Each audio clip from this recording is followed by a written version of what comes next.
Assalamualaikum warahmatullahi wabarakatuh. Perkenalkan, nama Ibu Lutfiana Hoironisa dari Pendidikan Geografi UPI Bandung yang saat ini sedang melaksanakan PPLSP di SMA PGRI 1 Bandung. Pada pertemuan hari ini, kita akan membahas tentang dinamika penduduk.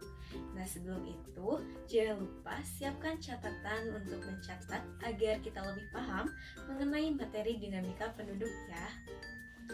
Sebelum mempelajari tentang dinamika penduduk, kita harus tahu apa sih penduduk Indonesia itu? Nah, penduduk Indonesia adalah ibu, kalian, dan semua orang yang berdomisili di wilayah geografis Republik Indonesia selama 6 bulan atau lebih dan kurang dari 6 bulan yang bertujuan untuk menetap.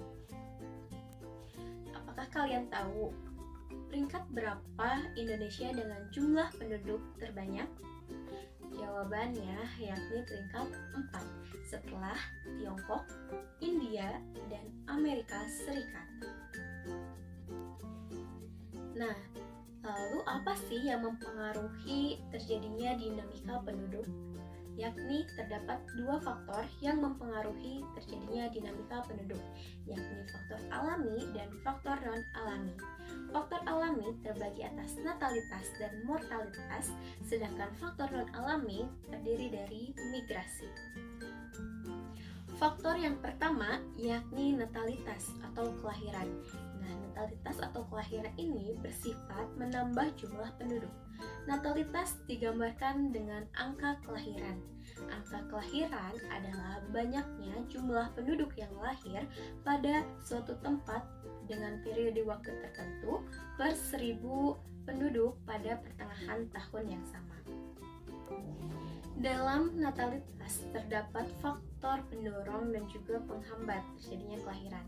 Nah, yang pertama yakni faktor pendorong atau pronatalitas, diantaranya terjadi akibat 1. Pernikahan di usia muda. Lalu yang kedua, kebutuhan tenaga kerja terutama di bidang agraris tradisional. Lalu yang ketiga, kurangnya pengetahuan akan pentingnya keluarga berencana. Lalu yang keempat, keinginan untuk melahirkan anak laki-laki. Yang kelima, terdapat asumsi bahwa banyak anak akan menimbulkan banyak rezeki. Dan yang keenam, yakni tingkat kesehatan yang baik. Selain adanya pronatalitas, terdapat juga antinatalitas. Nah, antinatalitas di sini yakni sebagai faktor penghambat terjadinya kelahiran. Antara lain 1. Penundaan usia pernikahan. Lalu yang kedua, pelaksanaan program keluarga berencana. Lalu yang ketiga, pembatasan tunjangan anak di perusahaan orang tuanya. Lalu yang keempat, adanya asumsi bahwa anak itu merepotkan. Nah, natalitas atau angka kelahiran ini dibagi menjadi 3 klasifikasi, yakni angka kelahiran kasar, angka kelahiran umum, dan angka kelahiran berdasarkan kelompok usia. Yang pertama ada angka kelahiran kasar. Nah, angka kelahiran kasar ini menggambarkan banyaknya jumlah penduduk yang lahir atau kelahiran dalam satu periode tertentu per 1000 penduduk di pertengahan tahun yang sama. Lalu yang kedua, terdapat angka kelahiran umum. Nah, angka kelahiran umum ini menunjukkan banyaknya bayi yang lahir pada 1000 penduduk wanita yang berusia reproduktif atau 15-49 tahun dan 15-44 tahun pada periode waktu yang sama.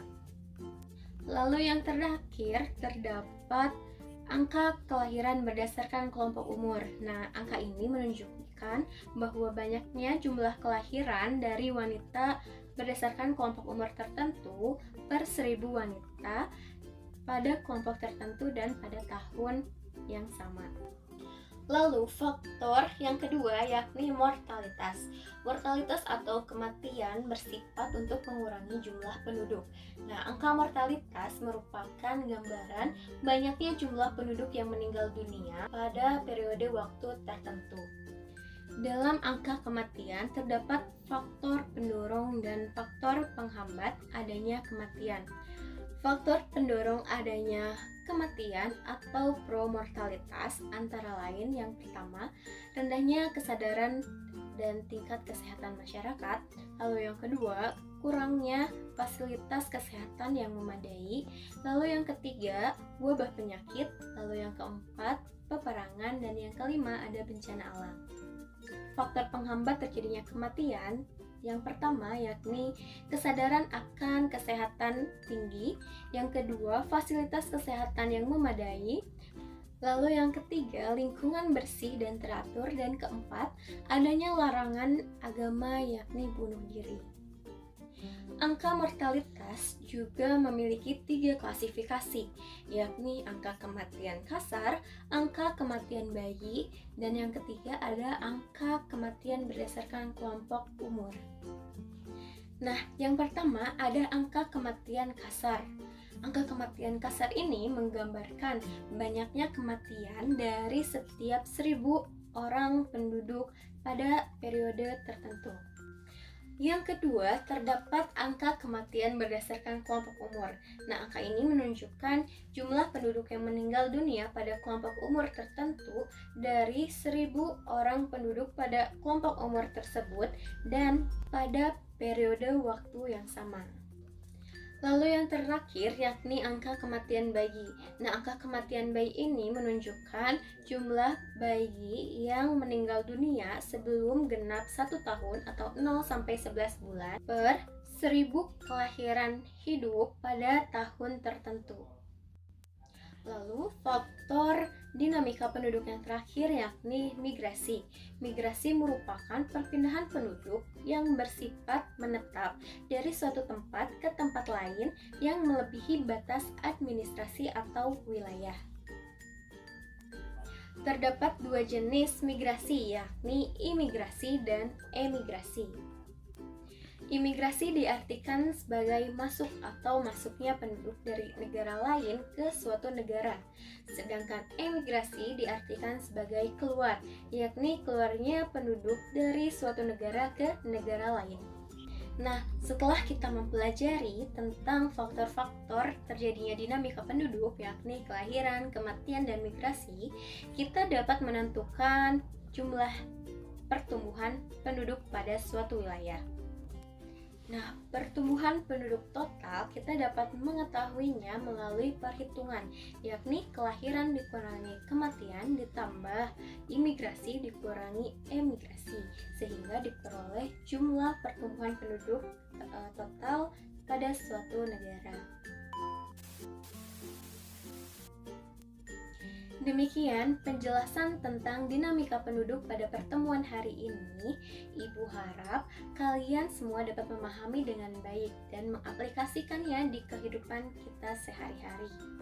Setelah menyaksikan video ini, jangan lupa untuk kembali mengerjakan tugas-tugas yang terdapat di Google Classroom.